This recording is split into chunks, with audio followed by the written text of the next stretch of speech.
Pour bien commencer avec Excel Web App, mais depuis votre espace SkyDrive perso, il est important de savoir comment créer de nouveaux documents et vous verrez également comment ouvrir les documents déjà créés dans votre espace et ceux qui ont été partagés avec vous. Pour commencer, rendez-vous sur le site de SkyDrive.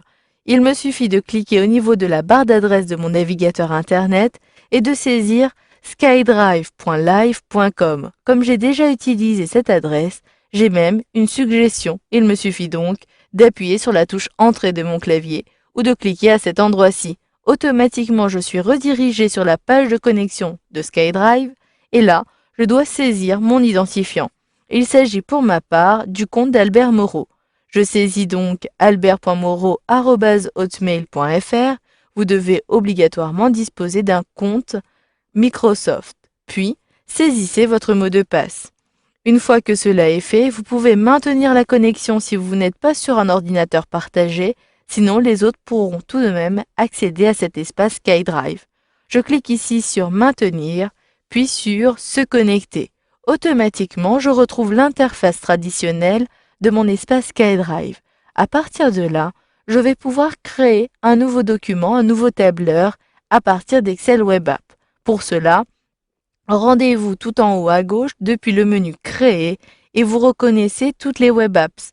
J'ai ici la possibilité de créer un texte avec Word et surtout ce qui nous intéresse ici est Excel Web App. Vous avez deux types de documents dans la liste, soit un classeur traditionnel ou encore vous pouvez créer toujours avec cette même application une enquête que vous découvrirez dans ce parcours de formation. Je commence ici par sélectionner Classeur Excel. Vous allez le voir, une boîte de dialogue apparaît automatiquement. Il s'agit de créer votre nouveau document en le renommant. Je saisis donc ici, à l'aide de mon clavier, les notes. Une fois que cela est terminé, d'ailleurs, vous voyez ici l'extension par défaut, et toujours depuis Excel Web App, l'extension, c'est-à-dire le format d'enregistrement, sera XLSX. Il s'agit du format d'Excel à partir de la version 2007. Puis sélectionnez Créer. Automatiquement, vous êtes redirigé sur l'interface d'Excel Web App avec le mode de modification. Il vous suffit donc d'apporter toutes les modifications à votre tableur et une fois que cela est fait, vous pouvez à tout moment retrouver votre espace SkyDrive. Il me suffit alors de cliquer sur le lien situé en haut à gauche pour retrouver la liste. Et c'est à partir de cette liste de documents que votre document Excel que vous venez de créer sera disponible. J'utilise donc la barre de défilement pour retrouver mon document, ici Note qui apparaît tout en bas avec la date de création ou l'heure puisqu'il s'agit d'aujourd'hui. Pour gérer ce document, il me suffira de cliquer droit ici sur Note. Excusez-moi, j'ai donc ici cliqué gauche si je reviens en cliquant sur la flèche retour.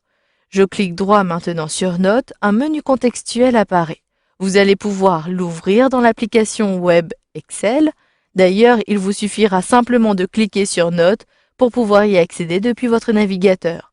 Vous avez également le choix de l'ouvrir sur votre ordinateur avec l'application de bureau d'Excel, le télécharger, vous allez pouvoir même le renommer.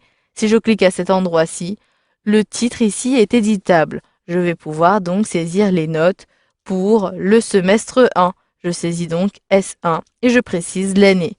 Si je clique à l'extérieur, le nom a bien été pris en compte. Et là, si je désire maintenant plutôt supprimer ce document, il me suffira de cliquer droit et de sélectionner Supprimer. Et automatiquement, vous le voyez, le document est supprimé.